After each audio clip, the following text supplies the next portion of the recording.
ఆర్థిక పరిస్థితిని బాగు చేసేవాడికంటే ఆర్థిక పరిస్థితిని అడ్డుపెట్టి అస్తవ్యస్తంగా వ్యవహరించే వాళ్ళకే ఓట్లేస్తున్నటువంటి రోజులు ఇవి.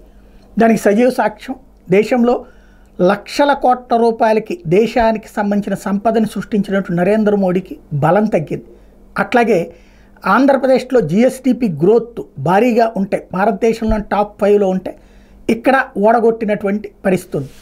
ఇప్పుడు మరి యోగి ఆదిత్యనాథ్కి సేమ్ అక్కడ చూస్తే తాజా లెక్కల ప్రకారం యోగి ఆదిత్యనాథ్కి ఉత్తరప్రదేశ్లో జిఎస్డిపి 25.48 లక్షల కోట్లకు చేరింది.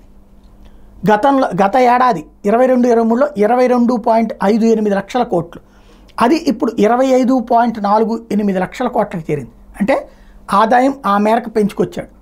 కానీ అదే యోగి ఆదిత్యనాథ్కి కంటే కూడా ఐఎన్డీఏ కూటమికి సీట్లు ఎక్కువ వచ్చినాయి. అంటే ఇక్కడ ప్రజలు నిజంగా ఆర్థిక పరిస్థితులు వీటికి అనుగుణంగా ఓట్లేస్తారా అన్నదే సందేహం.